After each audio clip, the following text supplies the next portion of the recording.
Hello guys, कैसे हो आप सभी।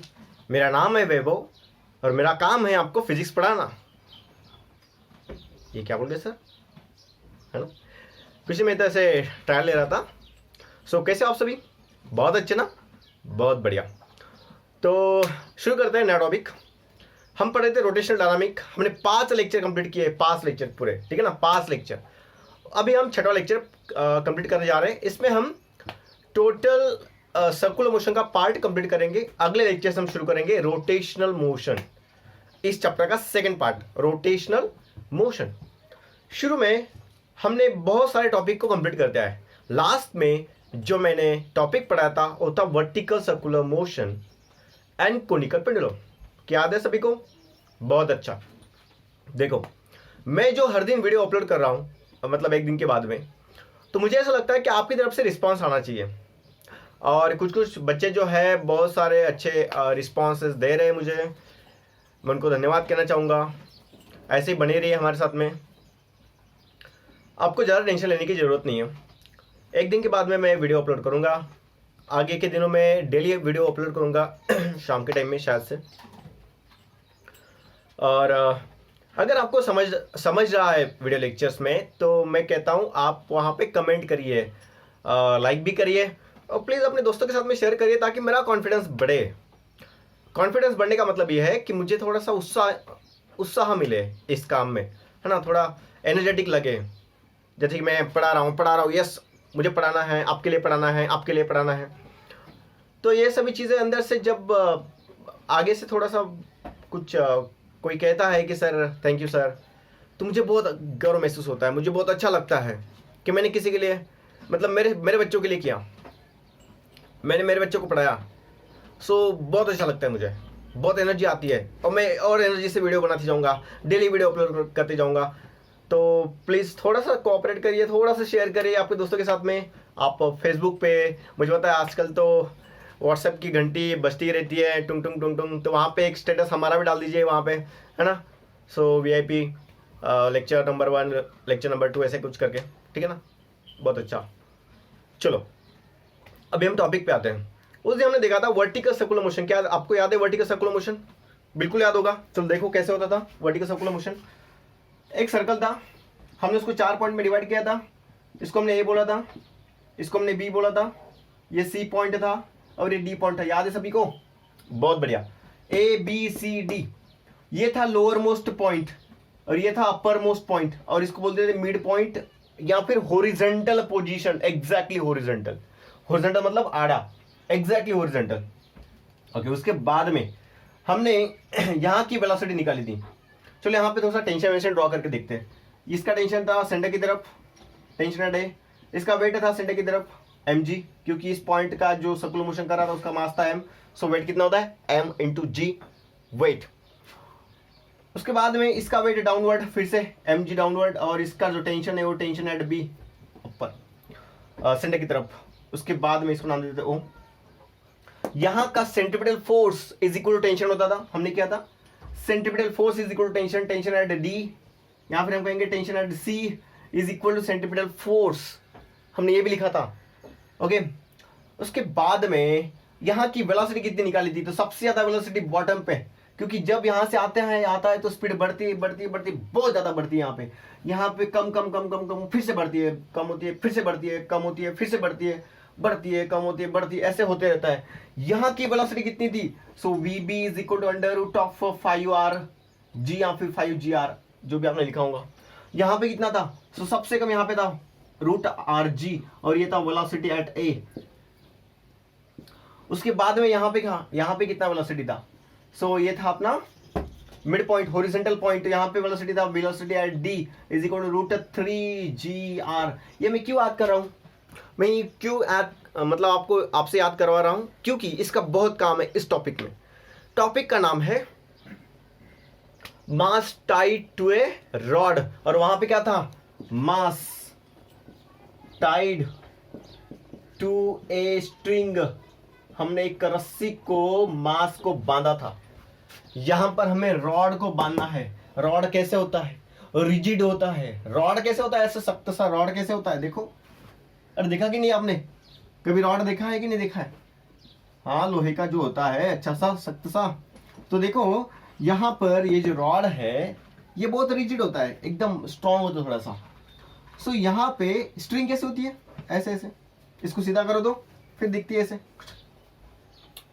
ओके तो अब हम रॉड की बात कर रहे हैं। किसकी बात कर रहे हैं? रॉड की। चलो हमने उस दिन देखा था बॉब कैसा होना चाहिए, पॉइंट मास। पॉइंट मास का मतलब एक स्पीयर ले लो आप अच्छा सा मोटा सा, आपको जितना वेट चाहिए उसका। उसके बाद में एक रॉड जो मासलेस एंड रिजिड हो। देखो भैया रॉड का मासलेस होना बहुत डिफिकल्ट है, मासलेस तो होता नहीं, हम मास मिनिमम होगा। और वो कैसा होगा?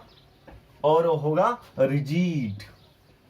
मतलब रिजिड की बात हम रोटेशन मोशन में करेंगे, लेकिन मैं बता देता हूं रिजिड मतलब ऐसी चीज, अगर मान लेते हैं ये कोई रॉड है अपना, ठीक है ना, या फिर कोई भी बॉडी ले लो, इसके दो पॉइंट के बीच का डिस्टेंस जो है वो कभी चेंज नहीं होता। मान लेते डिस्टेंस दिए तो कभी चेंज नहीं होगा, चाहे आप ऊपर से ठोको, चाहे आप नीचे से ठोको, चाहे आप साइड से ठोको, चाहे इस साइड से ठोको, ये दो पॉइंट के बीच का डिस्टेंस कभी चेंज नहीं होगा। इसको बोलते हैं रिजिड बॉडी। बात समझ में आ रही है? रिजिड बॉडी मतलब अपना अंदर के जो पार्टिकल्स है उनका जो उसका जो फिक्स पोजीशन है, वो अगर कोई भी दो पार्टिकल्स ले लो उनके बीच का डिस्टेंस कभी चेंज नहीं होता। This is called rigid body. String में क्या क्या होता था? स्ट्रिंग में हर जगह पे टेंशन दिखा था हमें। यहाँ पे टेंशन था, बिल्कुल था, यहाँ पे टेंशन था, बिल्कुल था, यहाँ पे टेंशन था, बिल्कुल था, यहाँ पे था, यहाँ पे था, इस पॉइंट में भी टेंशन था, माफ करना डायरेक्शन सेंटर की तरफ होता है टेंशन का। यहाँ पर भी टेंशन था। बताओ यहाँ का टेंशन कितना था?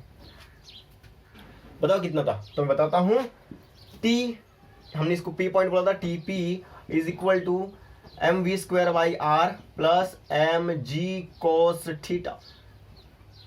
याद आया कुछ? अरे याद आया कि नहीं आया? ओके ये सब चीजें। सो स्ट्रिंग में टेंशन की जरूरत थी हर पॉइंट पे, हर पॉइंट पे टेंशन था। मिनिमम स्पीड की रिक्वायरमेंट थी हर जगह पे, मिनिमम स्पीड।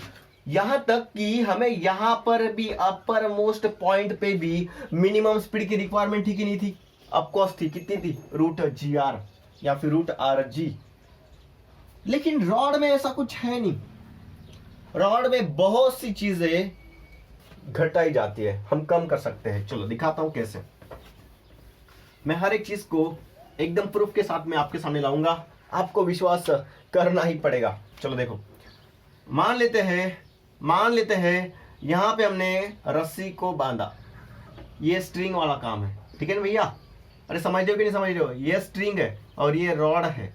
ये क्या है? ये रॉड है। हमने यहां पे एक सेंटर पे एक रॉड लिया, ऐसा रॉड लिया, उसको हमने एक मास बांधा, ठीक है ना, टाई किया, मास वेल्ड कर सकते हो आप, कुछ भी करो। और इस स्ट्रिंग पे हमने एक मास बांधा। अब यहां पे दो चीजें हो रही थी, देखो, इसका भी मोशन हमने चलाया, मान लेते हमने इस डायरेक्शन में किया, इसका भी मोशन हम इस डायरेक्शन में करेंगे। लेकिन ये जो स्ट्रिंग है यहां पे टेंशन की जरूरत थी, टेंशन नीडेड, यहां पे टेंशन की जरूरत नहीं होगी। ऐसा क्यों? क्योंकि रॉड जो है वो एकदम स्ट्रेट होता है, वहां पे टेंशन की जरूरत नहीं होती। एक और चीज, क्या आपने कभी देखा है, आप एक रॉड ले लो, ले लिया, पकड़ लिया, ओके, अभी यहां पे एक वेट बांध दिया, ओके, इसकी स्पीड रुका दो, पूरा जीरो कर दो, सिर्फ यहां पे मूवेबल रखो उसको, पूरा जीरो कर दो स्पीड, ओके, कर दिया। अब ऑटोमेटिकली ये नीचे जाएगा, ऑटोमेटिकली, काम भी नहीं पड़ेगा, ऑटोमेटिकली नीचे आएगा, बिल्कुल। क्यों जाएगा? यहां पे वेलोसिटी की जरूरत नहीं थी, लेकिन स्ट्रिंग को मिनिमम स्पीड की रिक्वायरमेंट थी, और वो कितनी थी यहाँ पे? सो थी रूट जी आर। लेकिन यहाँ पे वी मिनिमम जो है वो जीरो भी रख सकते हो। यहाँ कम से कम स्पीड की जरूरत नहीं होती, आप ज्यादा से ज्यादा कितनी भी रख सकते हो, कम से कम स्पीड की कोई रिक्वायरमेंट नहीं है। यहाँ पे कम से कम स्पीड की रिक्वायरमेंट थी अंडर रूट जी आर। इसकी वैल्यू कुछ भी हो सकती है, आर का वैल्यू रखो तो वैल्यू बदलते रहेगा, जी का वैल्यू कांस्टेंट था। सो यहाँ पे रिक्वायरमेंट थी, यहाँ पे नहीं थी। सेकेंड चीज, टेंशन नॉट नीडेड, रॉड में टेंशन की जरूरत नहीं है। Zero speed at upper most point is possible. यहाँ पे जीरो स्पीड की रिक्वायरमेंट है, स्पीड नहीं भी रहा तो भी चलता, वो नीचे आ ही जाएगा। यहाँ पर अगर उसको नीचे आना है तो यहाँ पे मिनिमम इतना स्पीड रखना पड़ेगा। अगर इससे कम स्पीड हुआ तो इस तरफ नहीं आएगा, वो नीचे स्लैक होके गिर जाएगा, वो नीचे स्लैक होके गिर जाएगा। और ये जो रॉड है ये सख्त सा है तो बिल्कुल ऐसा मोशन करेगा, ऐसा घूमते रहेगा, टुंग टुंग, ऐसा ऐसा हो सकता है बिल्कुल। एक और चीज, अभी हम रॉड के लिए पढ़ रहे हैं सब कुछ, ठीक है ना। अभी हम रॉड के लिए पढ़ रहे हैं, सभी के सभी वेलोसिटी लिख लेता हूं। यहाँ पे था √5 GR, यहाँ पे था √GR, यहाँ पे था √3GR। याद है सबको? देखो यहाँ पे इस स्पीड की वैल्यू की रिक्वायरमेंट नहीं है। देखो यहाँ पे 5 क्यों आया था?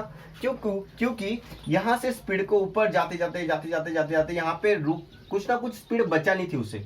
और वो कितनी बचानी थी?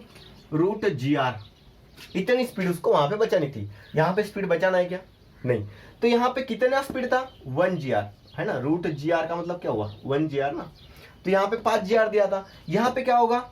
यहाँ पे हमें √4 GR ही देना पड़ेगा, क्योंकि यहाँ पे 0 है, यहाँ की जरूरत ही नहीं है। यहाँ पे 1 GR प्रेजेंट था, यहाँ पे स्पीड की रिक्वायरमेंट ही मिनिमम, तो मैंने यहाँ से 5 प्रोवाइड किया था, तभी ये पूरा एक कंप्लीट सर्कुलर मोशन कर सकता था। यहाँ पे 4 GR दिया तो भी काम चलता। क्यों? क्योंकि भैया 5 GR की जो जरूरत थी वो वहां पे थी, क्योंकि यहाँ रिक्वायरमेंट थी स्पीड की, यहाँ पे रिक्वायरमेंट 0 है, तो मैं यहाँ से एक जो था वो हटा दूंगा 4। अगर आपने कैलकुलेशन वाइज भी गए, जैसे पिछली बार कैलकुलेशन किया था, सेम टू सेम कैलकुलेशन इस बार भी हमें देखने को मिलेगा, लेकिन यहाँ पे आएगा 4 GR। देखो भैया 4 GR का मतलब कितना होता है? 4 मतलब 2 का स्क्वायर GR। सो यहाँ से 2 का स्क्वायर मतलब 2 बाहर और अंडर रूट के अंदर GR। तो ये कहाँ का स्पीड था? अपर मोस्ट पॉइंट का। सो माफ करना, V अपर मोस्ट 0 था, V अपर मोस्ट 0 स्पीड है, 0। ये लोअर मोस्ट है, ये लोअर मोस्ट कितना है? √2 GR। सो लोअर मोस्ट की कितनी आएगी? रूट के बाहर 2 √GR। ओके, हॉरिजॉन्टल पे कितना चाहिए मिनिमम? यहाँ पे कितना था?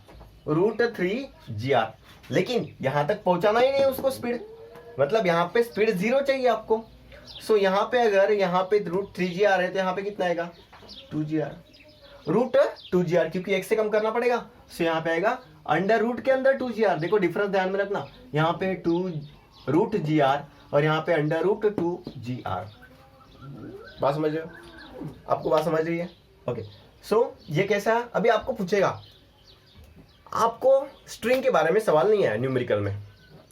अगर आपको पूछा गया या फिर ऑब्जेक्टिव में कि हमने एक रॉड को पॉइंट मास बांधा, बॉब बांधा, तो उसकी लोअर मोस्ट पॉइंट की स्पीड कितनी होगी? तो आपको क्या, आपका आंसर क्या होगा? या तो √2 या फिर √4 GR बराबर है, क्योंकि यहां से ये आंसर दे रहा है हुआ। हॉरिजॉन्टल पोजीशन पे √2 GR, बात समझो। और अपर मोस्ट पॉइंट पे ऊपर में तो कोई जरूरत ही नहीं है स्पीड की, और 0 जरूरत ही नहीं है, 0। रॉड में पूछा गया आपको ऑब्जेक्टिव में टेंशन कितना होना चाहिए, तो आपको लिखना है अपर मोस्ट पॉइंट पे टेंशन कितना? 0। स्ट्रिंग में पूछा तो यस देयर शुड बी। उसके बाद में टेंशन का डिफरेंस पूछ सकते हैं आपको। सो रॉड में भी T lower most minus T upper most, अगर इनका डिफरेंस आप निकालते हो तो उसका वैल्यू कितना आएगा? 6 mg। जी हाँ, इसका वैल्यू स्ट्रिंग जितना ही आएगा टेंशन का, ठीक है ना। लोअर मोस्ट पॉइंट पे टेंशन उतना ही रहेगा, लेकिन यहाँ पे जो मैंने चीज बताई है बहुत ध्यान में रखना है। यहाँ पे स्ट्रिंग में √5 GR है, यहाँ पे आएगा √4 GR, यहाँ पे है आएगा √GR, यहाँ पे आएगा 0 ऊपर में, यहाँ पे आएगा √2 GR, यहाँ पे √3 GR। ये चीजें थोड़ी सी ध्यान में रखनी है आपको। ओके, अभी जो हमारा नेक्स्ट टॉपिक है, नेक्स्ट टॉपिक आपको पढ़ना है मृत्युगोल। क्या आपने नाम देखा था, सुना था इसके पहले? मृत्युगोल। जी हाँ, मृत्युगोल का मतलब क्या होता है? Spear of death. मैं इसको मिटा रहा हूं, आपको नोट करना है तो कर सकते हो।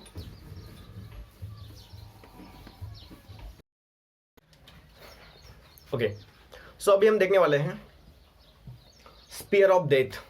इसमें क्या होता है? तो आप कभी सर्कस में गए हो?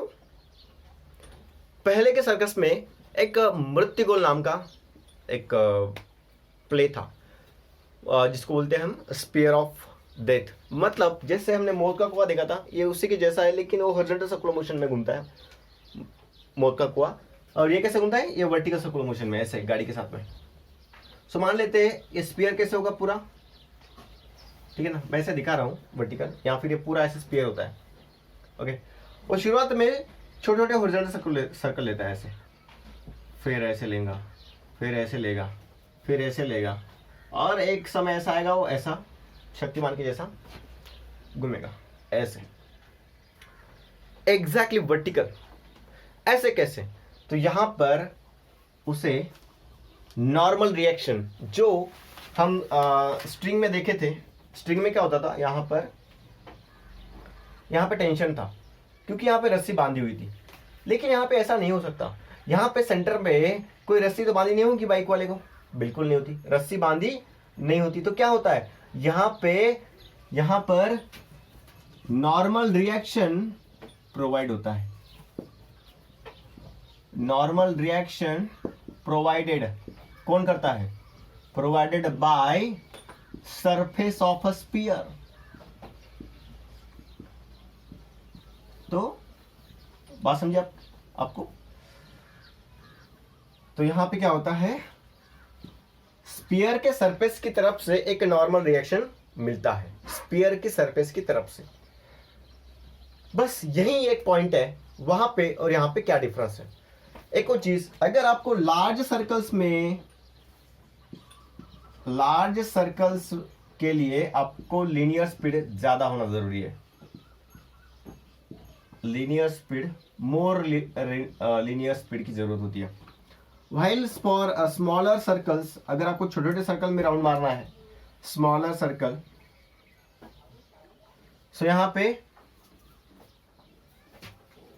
मोर एंगुलर स्पीड। देखो मैंने क्या बताया, मोर एंगुलर स्पीड। एंगुलर स्पीड का मतलब क्या होता है? ओमेगा। ओमेगा का मतलब क्या होता है? 2πn। आपका ओमेगा ज्यादा तो आपका घूमने का फ्रीक्वेंसी भी ज्यादा। मोर एंगुलर स्पीड माने that is more frequency, more frequency. बात समझ आपको? ठीक है ना? सो ज्यादा एन, ज्यादा ओमेगा तो ज्यादा एन, इस तरीके से।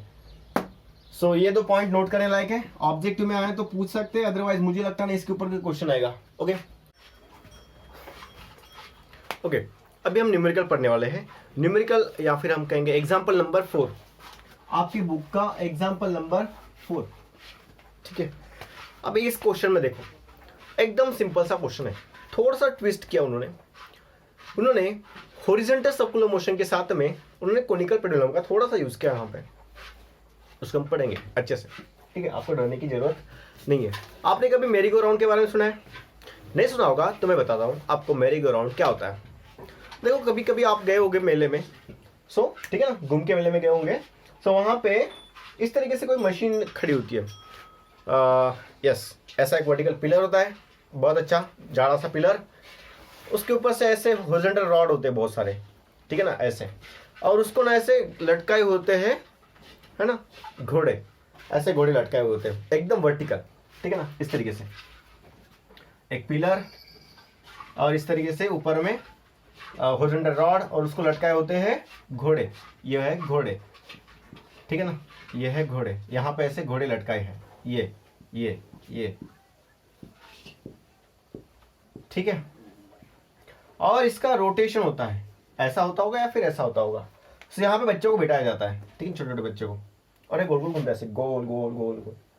सो जब गोल गोल घूमता है तो क्या होता है, यहाँ पे ये जो दिख रहा है आपको ये लाइन, मैं उसको सिर्फ एक ही रॉड निकाल रहा हूँ वहां से, ठीक है, ये वाला रॉड, और जब ये गोल गोल घूमता है रोटेशन में ऐसे, जब ये गोल गोल घूमता है ऐसे रोटेशन में, तो यहाँ पे ये जो ऐसे घोड़े होते हैं लटकाए हुए, ये कुछ कारण से इनके ऊपर सेंट्रीफ्यूगल फोर्स एक्ट होके ये इस पॉइंट से दूर जाते हैं, ठीक है ना, ये इस पॉइंट से दूर जाते हैं ऐसे, समझ गया ना? जैसे कि मोशन आएगा ऐसे होते हैं पहले, अब जब मोशन आता है तो धीरे धीरे दूर जाते हैं, धीरे धीरे दूर जाते हैं। सो यहाँ पे एक वर्टिकल जो पहले था उसके साथ में थोड़ा सा एक एंगल बनाता है कुछ ना कुछ। सो ये एंगल है थीटा समझो, ठीक है ना? इस प्रकार से मेरी गो राउंड होता है।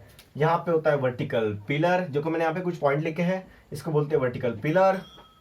ये होता है हॉरिजॉन्टल रॉड, ये होता है vertical rod fitted like an elbow joint.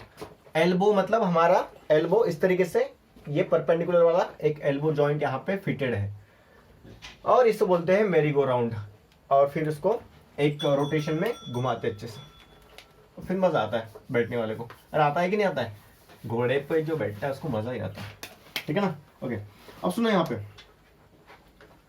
पहले वो घोड़ा ऐसे था, जब रोटेशन में आया तो यहाँ पे जो रॉड था, है ना, जो रॉड था वो यहां से शिफ्ट हो गया सेंट्रीफ्यूगल फोर्स की वजह से, यहां पे गया थीटा एंगल बना के। अब जब यहां पे गया सो उसने कहा, अभी क्वेश्चन क्या है देखो, क्वेश्चन इज वेरी इंपॉर्टेंट। मुझे लगता है इस तरह क्वेश्चन प्रैक्टिकल क्वेश्चन है अभी जो सिलेबस में डाले गए, या क्वेश्चन आ सकता है एग्जाम में। Vertical rod inclined with the vertical eight 37 degree. ये जो पहले वर्टिकल रॉड था ये इंक्लाइंड था, ये पहले स्ट्रेट था। अभी जब रोटेशन में सेट करोगे आप इसे तो ये थीटा डिग्री इसके साथ में बनाएगा, लेकिन यहाँ पे थीटा डिग्री की वैल्यू दी है कितनी, 37 डिग्री। कितना दिया है? 37 डिग्री। मतलब ये जो थीटा है ये कितना है? So theta is equal to 37 degree, इतना वैल्यू यहाँ पे एंगल बनाएगा ऐसे। वो बोलता है calculate the frequency of revolution of merry go round, मतलब वो पर सेकंड कितने रिवॉल्यूशन गोल गोल घूम रहा होगा, है ना? ये जो यहाँ जो हॉरिजॉन्टल रॉड है इस पे जो लगाया है हॉर्स, घोड़ा, ये जो घूमेगा ऐसे गोल गोल गोल गोल, तो ये कितने समय में एक रिवॉल्यूशन, नहीं यूनिट टाइम में कितना रिवॉल्यूशन कंप्लीट करेगा, यूनिट टाइम में। सो यूनिट टाइम कौन सा है? सेकंड। सो पर सेकंड वो कितने रिवॉल्यूशन कंप्लीट करेगा बताओ? सो उसे बोलते हैं फ्रीक्वेंसी। रिवॉल्यूशन कितने करेगा पर सेकंड में, रिवॉल्यूशन पर सेकंड बताओ, बोलते हैं, निकाल पाओगे? वैल्यू क्या क्या गिवन है? जी मतलब acceleration due to gravity pi square. उसके बाद में दिया है साइन 37 डिग्री का वैल्यू दिया है 0.6। अगर ऐसा कुछ वैल्यू दिया होता है तो उसका यूज होता है क्वेश्चन में, ठीक है? ओके, देखते हैं। उसके बाद में उन्होंने बोला कि यहां से इस पॉइंट से इस पॉइंट तक का जो डिस्टेंस है वो है 2.1, मतलब इसका लेंथ है 2.1 है। उसके बाद में यहां से ये जो रॉड है उसकी जो लेंथ है वो कितनी है? 1.5। कितनी है? 1.5। ओके, और अभी ये हॉरिजॉन्टल सर्कुलर मोशन करेगा, ये घोड़ा हॉरिजॉन्टल सर्कुलर मोशन करेगा, कोस करेगा इस तरीके से, ठीक है ना? इस तरीके से हॉरिजॉन्टल सर्कुलर मोशन करेगा, इस तरीके से हॉरिजॉन्टल सर्कुलर मोशन करेगा। सो उसका रेडियस कितना है? सो उन्होंने बताया उसका रेडियस स्मॉल आर ले लो आप। सो ये जो रोटेशन कर रहा है कंटिन्यूअसली, जो घूम रहा है, उसका रेडियस कितना बताया हॉरिजॉन्टल, उस हॉरिजॉन्टल सर्कल का रेडियस कितना बताया? आर। मतलब ये जो घोड़ा है ये जो हॉरिजॉन्टल सर्कुलर मोशन कर रहा है, सो इसका जो सेंटर है वर्टिकल रॉड, यहां से इसका जो रेडियस है वो स्मॉल आर है। इतना आपको गिवन डाटा दिया है, कुछ समझ में नहीं आ रहा होगा। अब इन्होंने सबसे पहले क्या दिया है वो सब कुछ गिवन डाटा लिख लेते हैं, तभी हमें समझ में आएगा। ये जो हमें इसकी जरूरत नहीं, मैं इसको मिटा रहा हूँ, ठीक है ना? ये चीज़ें मेरी गो राउंड, वर्टिकल पिलर मतलब खड़ा वाला, वर्टिकल मतलब खड़ा, हॉरिजॉन्टल मतलब आड़ा, ठीक है ना? जो भी गिवन है सब कुछ लिखते हैं। पहले length of horizontal rod, length of horizontal rod, उसको हमने अगर नाम दिया h, आपकी बुक में जैसे ले रहा हूं, ठीक है? और वो कितना है? 2.1 मीटर। 2.1 मीटर उसका हॉरिजॉन्टल रॉड का लेंथ है। यहां पर जो है पहले इनिशियल जो वर्टिकल था, so length of initially vertical rod, initially vertical rod, और उसको आप वर्टिकल को नाम दो v, ये हॉरिजॉन्टल था इसलिए h, तो ये वर्टिकल है इसलिए v, और उसका वैल्यू दिया है आपको 1.5 मीटर। सो आप लिखेंगे 1.5 मीटर। ओके, आपको थीटा का जो वैल्यू दिया है वो दिया है 37 डिग्रीज। जी का वैल्यू जो दिया है वो दिया है पाई स्क्वायर, और साइन 37 की वैल्यू कितनी है 0.6। साइन 37 की जो वैल्यू है वो है 0.6। देखो ये थोड़ा सा आधा अधूरा डाटा दे के रखते हैं, पता नहीं ऐसा क्यों कर रहे हैं। एक बच्चे का सवाल है मुझे, वो पूछ रहा था कि नोट्स बनाओ, नोट्स अपलोड करो। तो मैं बताता हूँ उनको, फिलहाल तो नोट्स अभी अपलोड नहीं होंगे, बाद में जरूर अपलोड करूंगा नोट्स, है ना, हमारे एकेडमी के नोट्स जरूर अपलोड कराऊंगा। लेकिन यहाँ पर आपको बताता हूँ, नोट आप बाल भारती के साइट पे जाइए, ठीक है ना, वहां पे आपको क्लास 12th का बुक मिलेगा, मैं लिंक डिस्क्रिप्शन में दे दूंगा, ठीक है ना, इस वीडियो के। वहां से आप बुक डाउनलोड करिए, टेक्स्ट बुक, और वहीं से क्वेश्चन को पढ़िए। मैं बोलता हूं किसी की भी नोट्स पढ़ने की जरूरत नहीं है अगर आपने टेक्स्ट बुक पढ़ा तो। ओके, तो ये सब गिवन है। चलो, निकालने के लिए क्या बोला है, फ्रीक्वेंसी ऑफ रिवॉल्यूशन, मतलब वो घोड़ा कितना घूम रहा है, वो फ्रीक्वेंसी निकालो। कैसे निकालेंगे, डायग्राम के हिसाब से। चलो, मैं इसको ना, इस डायग्राम को वहां पे निकाल रहा हूं। सबसे पहले ये आर निकालो, स्मॉल आर। तो देखो स्मॉल आर निकालता हूं, small R is equal to क्या होगा, यहां तक तो आपको मिल गया है ये, और कितना है 2.1। सो उसे क्या बोला हमने, h प्लस ये, और डिस्टेंस बचा इतना, ठीक है ना। मैं आपको बात समझ गई है, यहां तक 2.1 है, इतना 2.1 है, ये 2.1 है, ये कितना होगा। इसके लिए मैं ट्रायंगल निकाल रहा हूं, यहां पे देखो, आपको समझना है, मैं जो ट्रायंगल निकाल रहा हूं, ये 1.5 है, ये 37 डिग्री है, ठीक है, इतना दिया है। सो आपको निकालना है, ये गिवन है पूरे, अगर आपको पूरा आर निकालना है रिवॉल्यूशन का, सो इतना डिस्टेंस प्लस इतना डिस्टेंस ऐड कर दो, काम खत्म। आपने एच तो लिख दिया वहां पे 2.1 प्लस ये कितना होगा।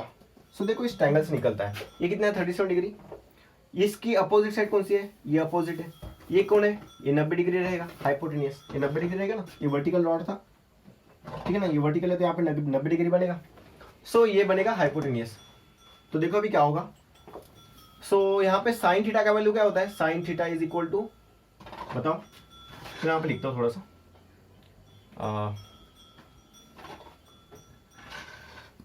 Okay, sine theta is equal to opposite upon hypotenuse. अब यहां पे अपोजिट कौन है, सो अपोजिट है ये, सो मैं इसको अपोजिट लिखता हूं फिलहाल के लिए, ओप्पो, है ना, और हाइपोटेनियस कौन है, सो 1.5 हाइपोटेनियस, ठीक है। और साइन 37 कितना है, सॉरी साइन थीटा कितना है, सो है sine 37, sine 37 is equal to opposite side upon 1.5। So इस 1.5 किधर ले गया, 1.5, और साइन 37 वैसा का वैसे is equal to opposite side, ठीक है। चलो, यहां पर साइन 37 की वैल्यू गिवन है हमें, और वो कितनी है 1.5 multiply 0.6 is equal to opposite side, मतलब ये। सो ये कितना होगा, ये आएगा 15 6 90, एक डेसिमल 2 डेसिमल पीछे, सो 0.9। आप करके देखिए इसका कैलकुलेशन, 0.9 आएगा, ये हो गया अपोजिट साइड, ठीक है, ये आएगा मीटर में, इतना मिलेगा हमें अपोजिट साइड का वैल्यू, ठीक है ना। इसका जब मल्टीप्लाई करोगे 1.5 मल्टीप्लाई 0.6 तो आएगा 0.9, ठीक है। चलो, अभी मुझे ये पूरा रेडियस निकालना था, ये पूरा रेडियस, अभी मुझे इसका छोटा वाला का वैल्यू मिल गया, ऐसे छोटा सा वैल्यू था, इसको आप कुछ भी नाम दे दो, इसका वैल्यू आपको मिल गया 0.9, ठीक है। सो ये जो 0.9 है वहां पे पुट कर सकते हो आप, तो मैं यहाँ पे लिख रहा हूँ अभी। So radius of circular motion, radius of circle is equal to इधर का h प्लस दिस, और वो कितना था, वो था 1.5 इंटू 37, सो 1.5 या फिर उसका सीधा वैल्यू रख दूं 0.9 मीटर, ठीक है ना। ओके, h कितना है 2.1 मीटर प्लस 0.9 मीटर, ठीक है ना। h का वैल्यू 2.1 मीटर और 0.9 यहाँ का वैल्यू अपोजिट, ये वाला छोटे वाले का, इन दोनों का एडिशन किया तो कितना मिला हमें। So r therefore r is equal to कितना हुआ 2.1 plus 0.9 is equal to 3 metre. So यहाँ तक हमें रेडियस पता चल गई, ठीक है ना। ओके, अभी मैं उस पुरानी डायग्राम का जो हमने इस तरफ निकाला था उसका एक सेक्शन निकालना है यहाँ पे, ट्रायंगुलर सेक्शन, इस तरीके से। याद होगा यहाँ पे था हॉर्स, घोड़ा, उसका वेट कैसे होगा, वर्टिकली डाउनवर्ड, या फिर वहां पे जो बच्चा बैठेगा उसका भी पकड़ के mg। टेंशन किस तरफ होगा, along the incline rod T। ये क्या होगा, थीटा एंगल, कितने डिग्री का, 37 डिग्री का। ओके, अब मुझे एक बात समझिए, यहाँ पे जो टेंशन T है वो दो काम कर रहा है। कौन सा, एक तो इसको हॉरिजॉन्टल सर्कुलर मोशन में घुमा रहा है, दूसरा कौन सा, यहाँ पर इस mg को बैलेंस भी कर रहा है। सो बैलेंस वर्टिकली अपवर्ड, और ये रहेगा इस तरफ। तो अभी थीटा, ये जो थीटा है यहाँ पे आके थीटा बनेगा, ठीक है ना। सो ये थीटा यहाँ पे आएगा, ये वर्टिकल है, ये भी वर्टिकल है, ट्रांसवर्सल है, तो ये थीटा, तो ये भी थीटा।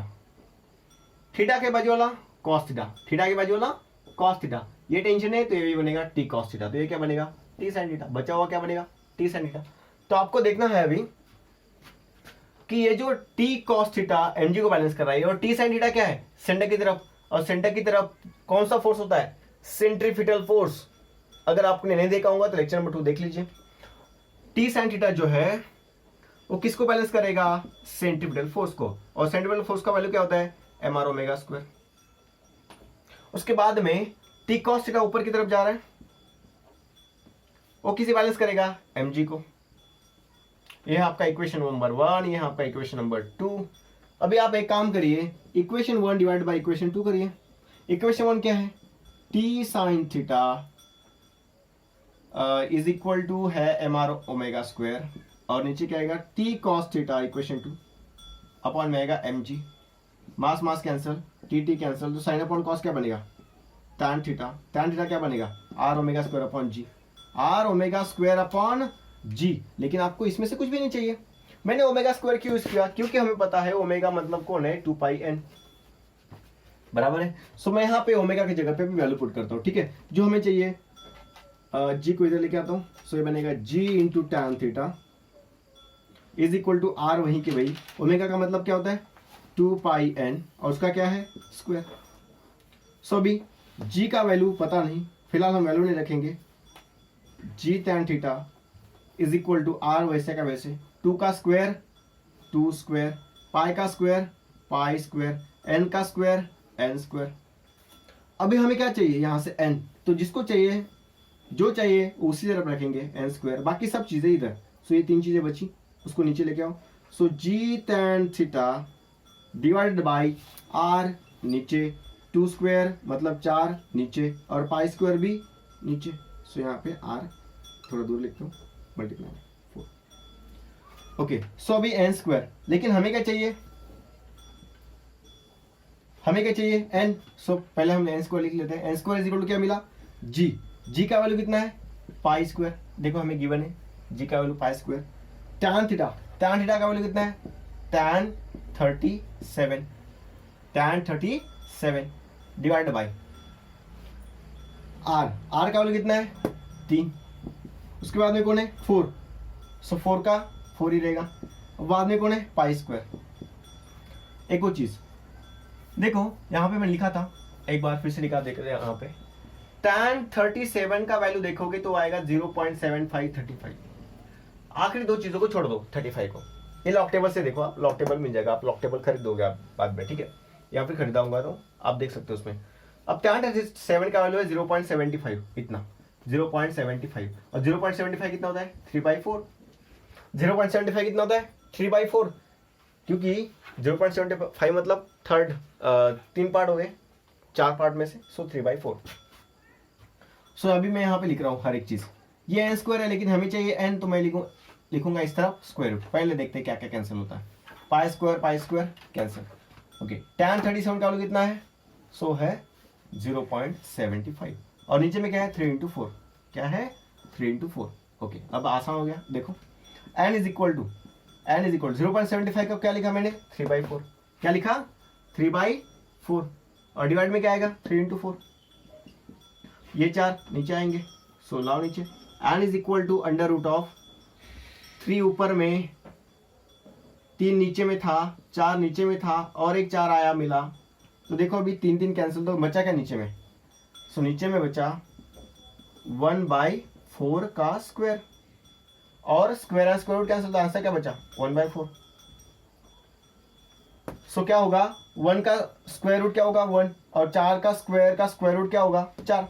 सो ये क्या है? Frequency. Therefore n is equal to क्या होगा? 1/4 revolution per second. This is your answer. देखो थोड़ा सा न्यूमेरिकल आपको टफ लगा होगा, लेकिन एकदम आसान। मैं एक बार रिवाइज करता हूं। आपको गिवन था हॉरिजॉन्टल रॉड का लेंथ, और वो कितना था?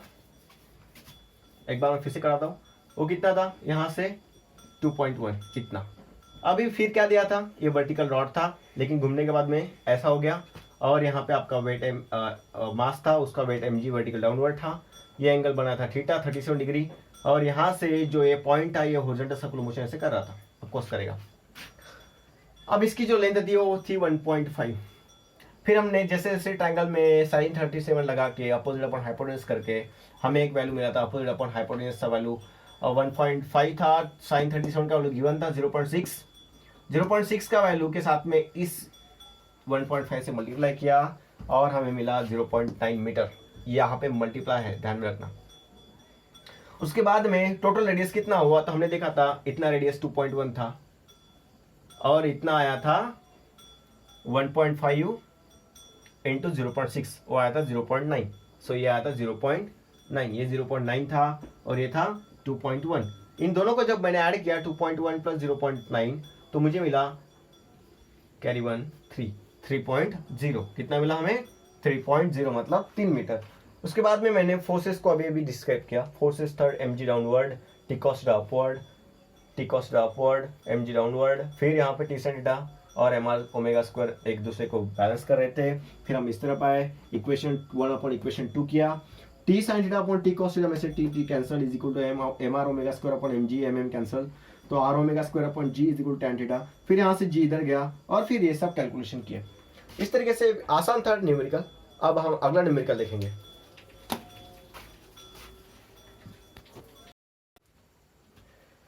ओके, अभी जो हम पढ़ने वाले हैं नेक्स्ट एग्जांपल 1.5। ये बहुत ही आसान सा न्यूमेरिकल है। देखो इसमें क्या कहा गया है? Semi vertical angle of A conical section. Conical section कैसे होता है? कोन होता है, एक तरफ छोटा सा पार्ट और दूसरी तरफ ओपन प्लेस, आइसक्रीम का कोन, जैसे हम आइसक्रीम का कोन खाते हैं।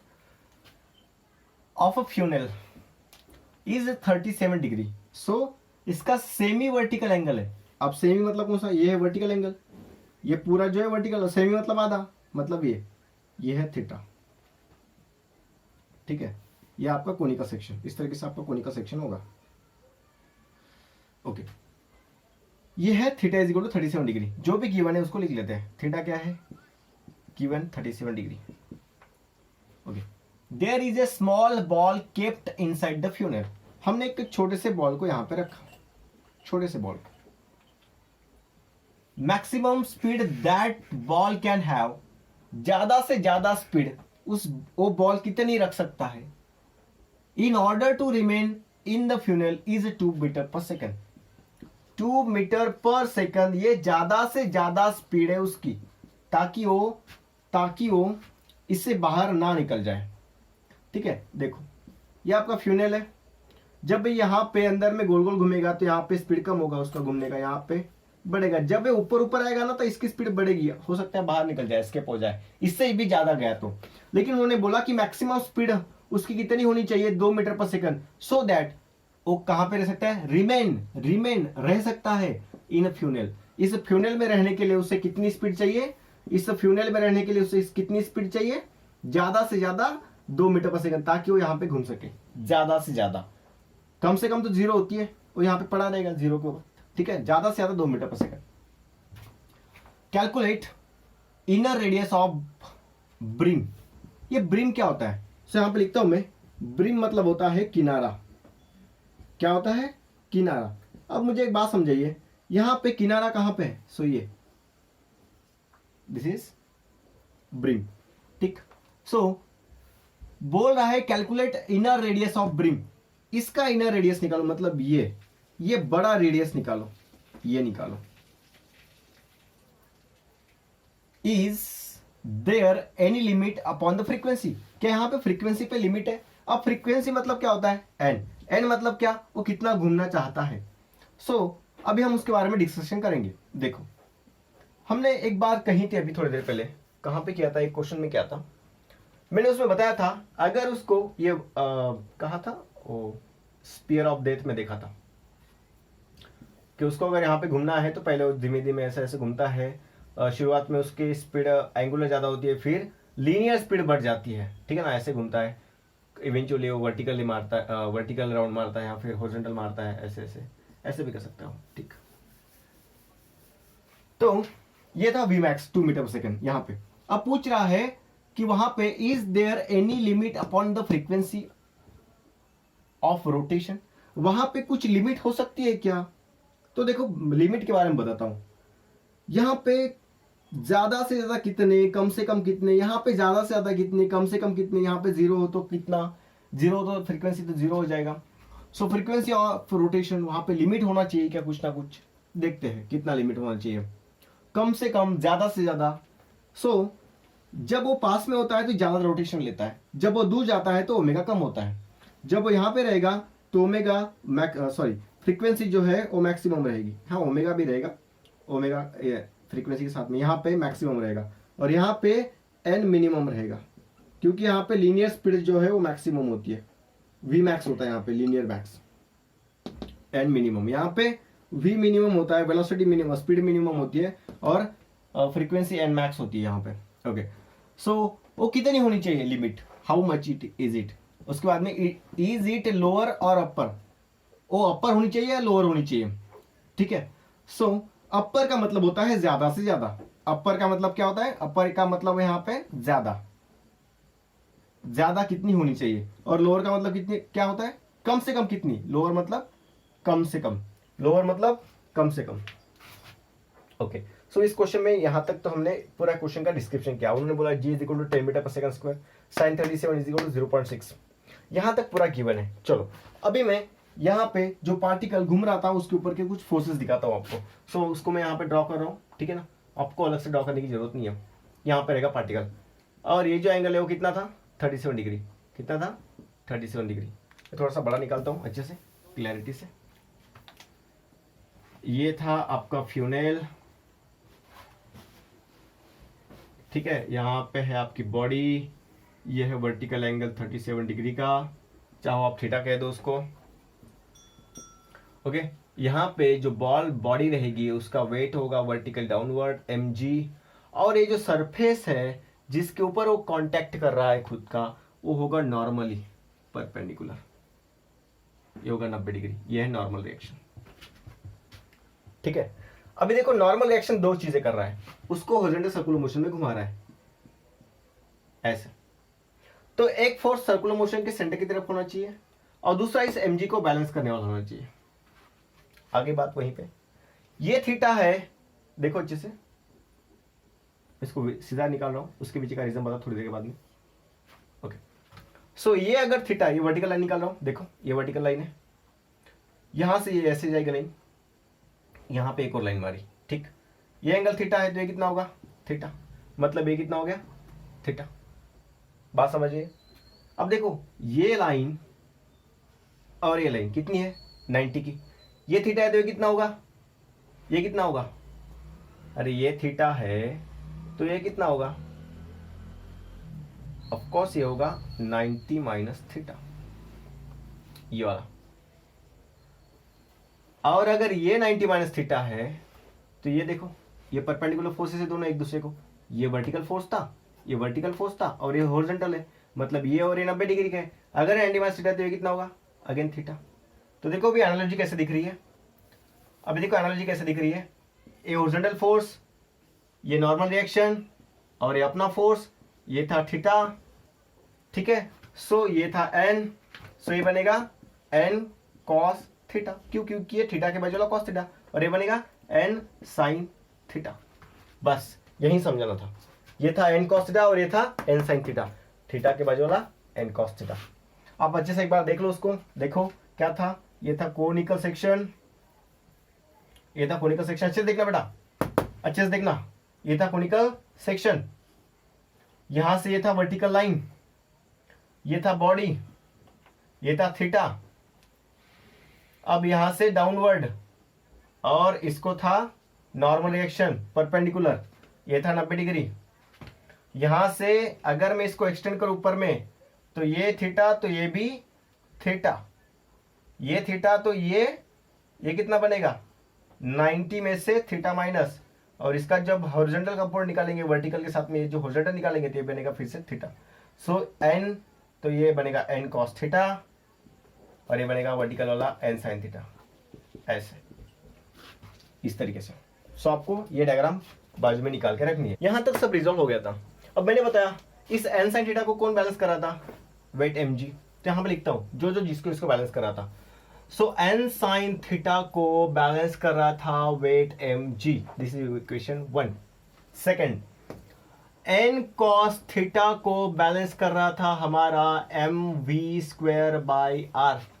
अब वहां पे एम आर ओमेगा स्क्वायर भी लिख सकते थे, मैंने लिखा M V square by R. Second, अब करता हूं 1 डिवाइडेड बाई 2। सो 1 कौन है, N sine theta upon N cos theta is equal to M G upon M V square by R. यहां से M M cancel, N N cancel, sine upon cos, tan theta is equal to G, और ये जो are है ये यहां से जाके ऊपर बैठेगा, आर अपॉन वी स्क्वायर, ठीक है। अभी हमें निकालना क्या है, तो उसने सबसे पहले पूछा था हमें calculate the inner radius of brim. Brim मतलब इस, ये जो किनारा है इसकी रेडियस, मतलब ये जो ज्यादा से ज्यादा बड़ी वैल्यू रेडियस का। सो आर मैक्सिमम का वैल्यू निकालो। सो ज्यादा से ज्यादा रेडियस पे आपको ज्यादा से ज्यादा वेलोसिटी की जरूरत होगी, तो आपको गिवन है वेलोसिटी ज्यादा से ज्यादा वी मैक्स और आर मैक्स। सो अगर आपको निकालना है तो यहां से आर का वैल्यू निकालो, सिंपल, ये आर इज इक्वल टू क्या होगा, ये वी स्क्वायर रहता जाएगा। So V square tan theta upon G नीचे, ठीक है। अब डायग्राम को निकाल लेना, मैं यहां से मिटा रहा हूं फटाफट।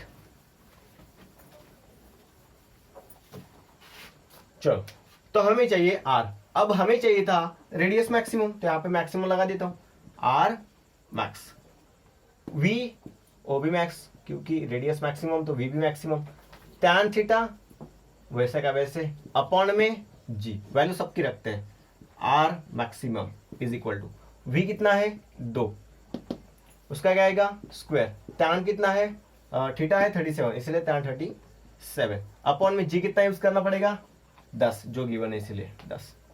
अब मैंने आपको बताया थोड़ी देर पहले टैन 37 का पहले क्वेश्चन में वैल्यू बताया था 0.75, और ये होता है 3/4। सो यहां पे लिखूंगा मैं 3/4, देखो 2 का स्क्वायर 4 इंटू टैन 37 कितना है 3/4, अपॉन में 10 वैसे का वैसे, 4 कैंसिल, कितना बचा 3/10। सो ये क्या है radius maximum. So R max is equal to कितना बचा, सो एक डेसिमल पीछे 10 से डिवाइड हो रहा है इसलिए 0.3 मीटर। सो मैक्सिमम रेडियस कितनी है 0.3 मीटर। अभी यहां तक रेडियस निकालना आसान हो गया था। अभी वो क्या पूछ रहा है, this is important, is there any limit upon the frequency of rotation. क्या वहां पे जो रोटेशन का फ्रीक्वेंसी है कम से कम कितना, ज्यादा से ज्यादा कितना, उसके ऊपर कुछ लिमिट रख सकते हो, देखते हैं रखते हैं कि नहीं, और रखते हैं तो कितना होना चाहिए, और वो कौन सी होनी चाहिए अपर या लोअर, उसका भी देखते हैं। और आपका एक लॉजिकल रीजन पूछा है उन्होंने, वो भी बताएंगे। चलो ये मैक्सिमम रेडियस है, मतलब कहाँ का, ये ऊपर का। ये कितना मिला आपको 0.3। मुझे एक बात बताओ, यहाँ पे अगर आपका मैक्सिमम स्पीड जो 2 था, मान लेते हैं, यहाँ पे लिख रहा हूं मैं, ठीक है ना, ओके, मान लेते हैं कि v जो है वो किसी कारण 0 हो गया, आपका जो स्पीड है वो 0 हो गया। तो मुझे एक बात बताइए, अगर आपका पार्टिकल घूमेगा ही नहीं तो यहाँ पे आके बैठेगा, है ना। अगर उसका रेडियस 0 हो गया, उसकी स्पीड 0 हो गया, तो यहाँ पे आके बैठेगा, मतलब क्या, उसका रेडियस 0 हो जाएगा, मतलब आपका रेडियस 0।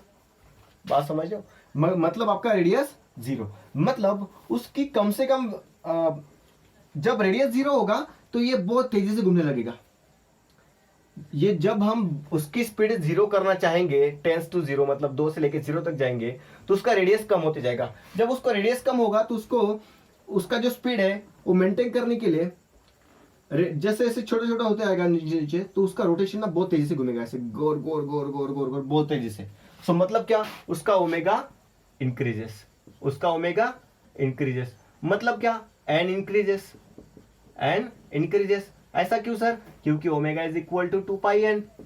अगर आपका ओमेगा बढ़ा तो एन भी बढ़ेगा।